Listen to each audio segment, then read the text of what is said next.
हदीस नबी। हजरत इब्ने शिमासा महरी रहमतुल्लाह अलैह से रिवायत है कि हम हजरत अप्रू बिन जास के पास उनके आखिरी वक्त में मौजूद थे। वह जार व कतार रो रहे थे और दीवार की तरफ अपना रुख किए हुए थे।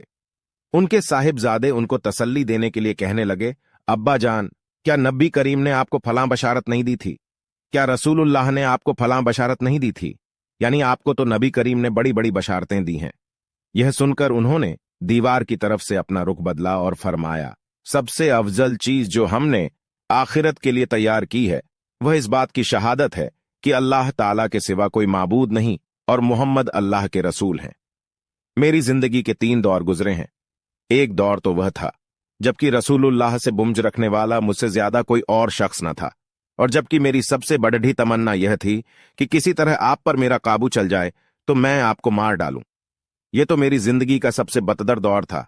खुदा न ख्वास्ता मैं इस हाल पर मर जाता तो यकीनन दौजखी होता।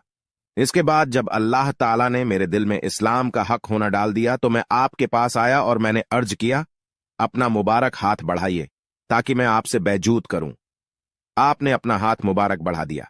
मैंने अपना हाथ पीछे खींच लिया। आपने फरमाया, अनु ये क्या? मैंने अर्ज किया, मैं कुछ शर्त लगाना चाहता हूं। फरमाया, क्या शर्त लगाना चाहते हो? मैंने कहा, यह है कि मेरे सब गुनाह माफ हो जाएं।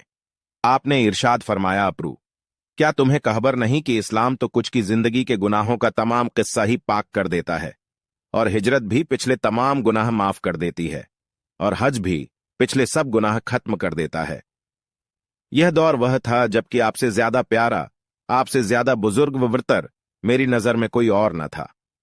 आपकी अजमत की वजह से मेरी यह ताब न थी कि कभी आपको नजर भरकर देख सकता।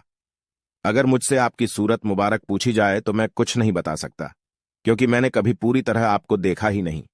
काश अगर मैं इस हाल पर मर जाता तो उम्मीद है कि जन्नती होता। फिर हम कुछ चीजों के मुतवल्ली और जिम्मेदार बने, और नहीं कह सकते कि हमारा हाल उन चीजों में क्या रहा।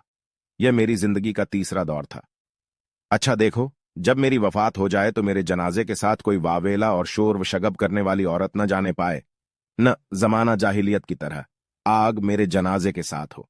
जब मुझे दफन कर चुको तो मेरी कब्र पर अच्छी तरह मिट्टी डालना, और जब फारिग हो जाओ तो मेरी कब्र के पास इतनी देर ठहरना जितनी देर में ऊंट जबह करके उसका गोश्त तकसीम किया जाता है, ताकि तुम्हारी वजह से मेरा दिल लगा रहे और मुझे मालूम हो जाए कि मैं अपने रब के भेजे हुए फरिश्तों के सवालात के जवाबात क्या देता हूं।